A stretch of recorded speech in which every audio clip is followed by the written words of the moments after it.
So let's discuss how to lose weight if you're postmenopausal. I've done a lot of videos on this topic. I would definitely not neglect the standard things because these normally work about 90% of the time. Bring your carbs down really low. You're probably going to have to bring them down to 10 grams or even less per day, not per meal. Fast longer. At the bare minimum, you should be doing 1 meal a day, but with periodic prolonged fasting. These two, most of the time, will work. Now, to speed things up, start adding exercise. As far as how often, I would recommend only once a week, but make sure that exercise is intense and you're sweating, okay, and you're working the whole body. And then let your body recover. Do that for a while.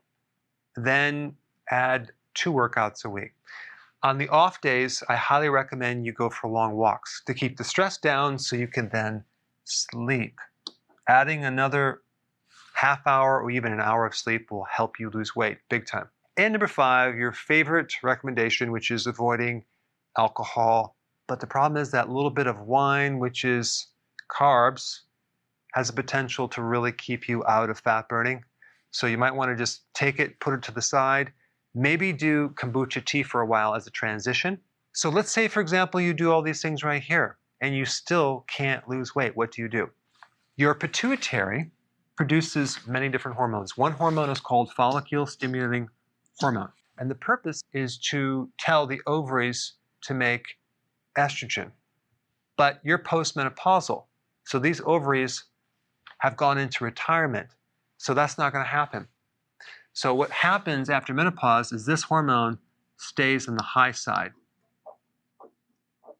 Why? Because we're not getting any feedback from this ovary. So this hormone is on a feedback loop. It turns off when you get the ovary to respond. But it's actually ignoring the pituitary, so this just stays high. Now the other function of FSH is that it can make fat. So there's receptors for this hormone in your fat cells.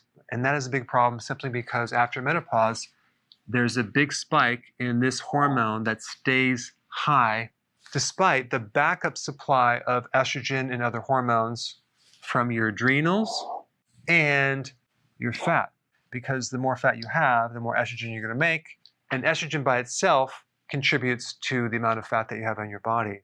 After menopause, cortisol does go up as well, and that stress hormone can turn your muscle protein into fat, increase your insulin, and in the presence of insulin, you're not going to lose any weight. So it's very, very important to keep your stress level as low as possible, and you can do that through lots of sleep. But the fact that your follicle-stimulating hormone is too high could be another hidden reason why you're just not able to lose weight. So there's a couple things you can do. One is take what's called myo-inositol.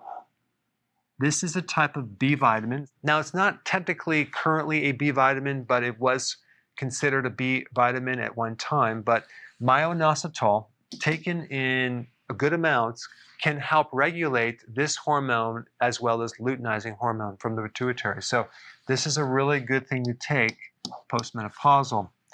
Also, royal jelly is another natural product that you can take as well. That can help lower this hormone as well. Bees make royal jelly, and this compound is for the queen bee to help the fertility of the queen bee. And it just so happens that they can accumulate it, they make a supplement out of it, and you can take it to help balance out your pituitary hormones. So it tends to help normalize if a hormone is too high or too low in the pituitary as it relates to stimulating the ovaries. So at first, definitely implement these things right here. If you're not happy with the results, then add these 2 supplements right here. All right, thanks for watching.